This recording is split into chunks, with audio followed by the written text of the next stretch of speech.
today's news, this is a massive wake-up call for the industry in crypto technology and also gaming, as Sony is rebranding subsidiaries to S.Blocks, expanding into crypto trading. That's right, Sony is launching a crypto exchange in Japan. This is huge news.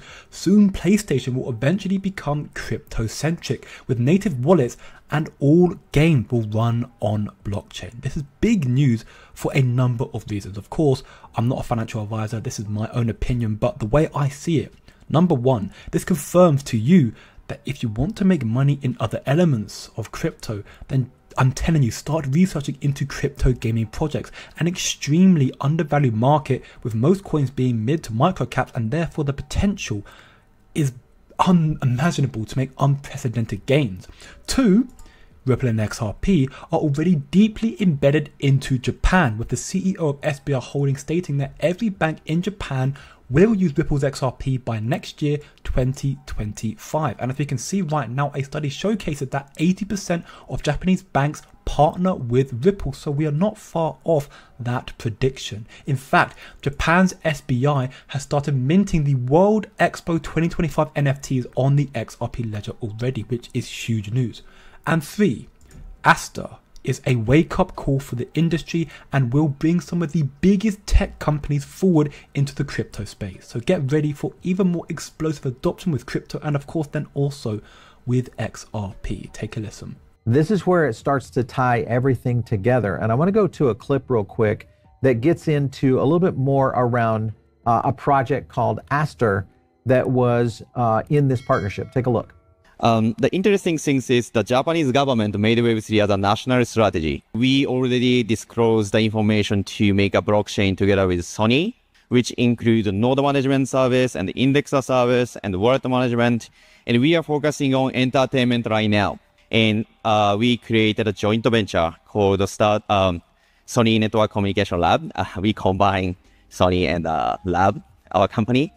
Gaming, music, picture, they have a bank, they have a car, they have insurance, and a lot in a global scale.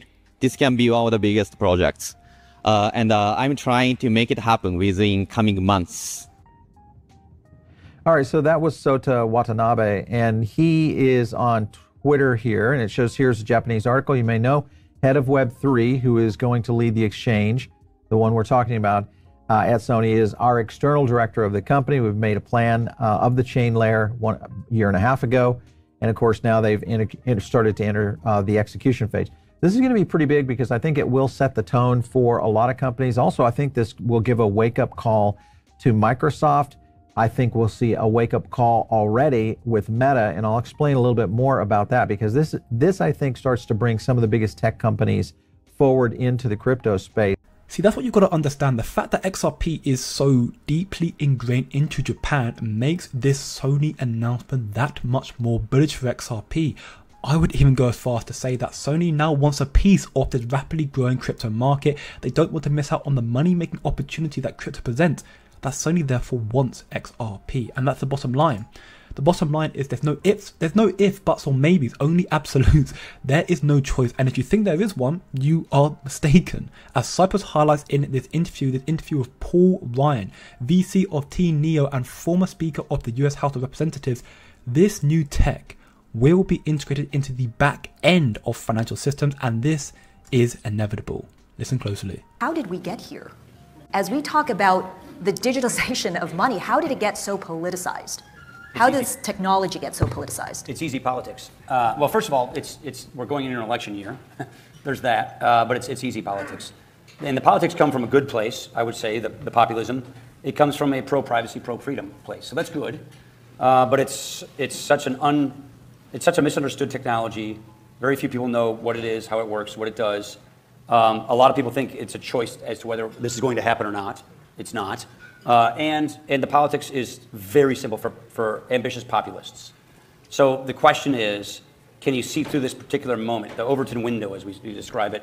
I think the answer is yes, because the inevitability of this technology is here. And again, truth of the matter being, the one at the foundation helping institutions all around the world and integrating into the back end is Ripple.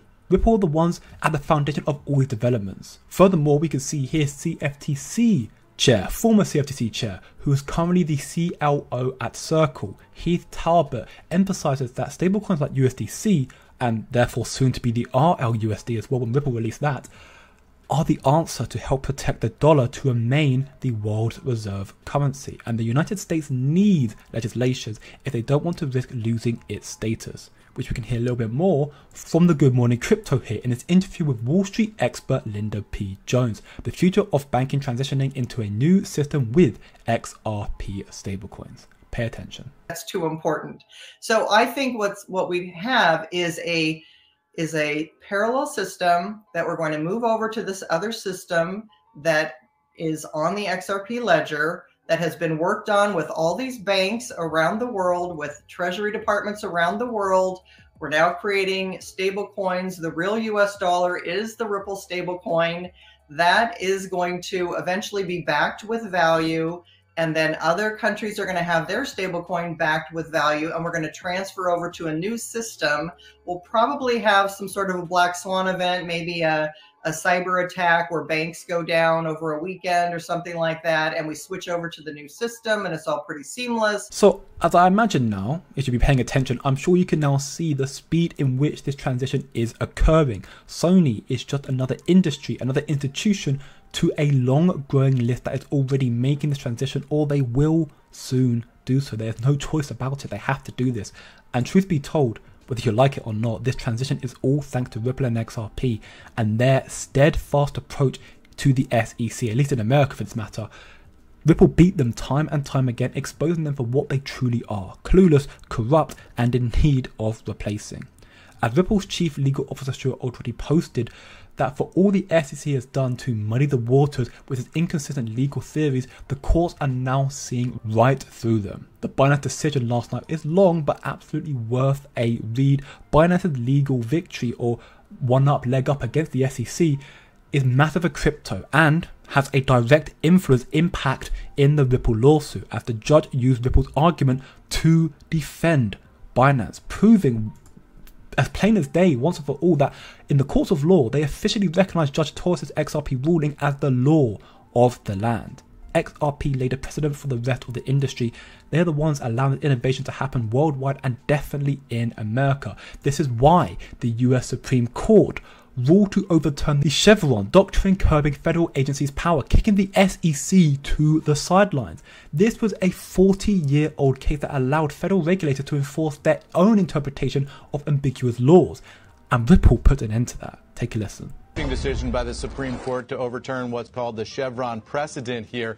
The reason it's significant is because it has enormous implications for the administrative state in the United States of America and all federal agencies and their ability to interpret the law. What the Chevron precedent was a 1984 case from the Supreme Court which held that in absence of other information, courts should give deference to administrative agencies' interpretation of the law. That gave a huge area of wiggle room for federal agencies to interpret what Congress meant when it passed given laws, if there was any gray area in those laws. What the Supreme Court is now saying this morning in a 6-3 decision is that courts may not defer to an agency interpretation of the law simply because a statute is ambiguous. Chevron, they say, is overruled. Again, that is a 6-3 decision. One interesting point here, going back to the Chevron case originally in 1984, the Supreme Court writes, Chevron, decided in 1984 by a bare quorum of 6 justices, triggered a marked departure from the traditional judicial approach of independently examining each statute to determine its meaning. So some skepticism here of whether that case was originally decided correctly. The Supreme Court now saying it was not. Chevron is overturned, and there's going to be enormous questions now, Carl, for administrative agencies across the federal government as to how they move forward with interpreting rules when there is a gray area in the law. A lot of uncertainty now for federal agencies. And better still, now it looks like it's coming full circle. The chief legal officer of Robinhood is going to go back as SEC chair.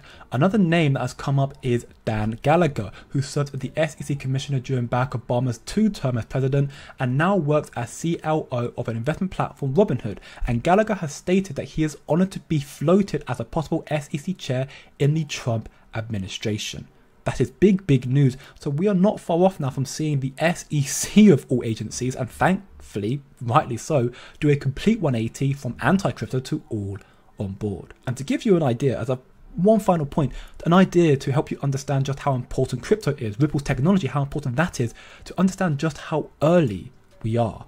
Again, Ripple's Chief Legal Officer Stuart Oldroyd posted this: the opening paragraph of today's Supreme Court decisions on internet content highlights crypto's vast potential, because in 1997 only 40 million people used the internet and most didn't even know what it was, and today the internet is ubiquitous with users counted in the billions. The internet exploded, as we know that, and the same thing is going to happen with crypto in the financial sector, which again is just a reminder to you that Ripple right now at 50 cents, it doesn't make sense. It really doesn't.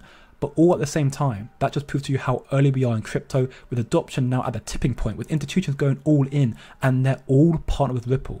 XRP is destined to be worth in the thousands. Don't look short term, think long term, and I'll see you in the next one.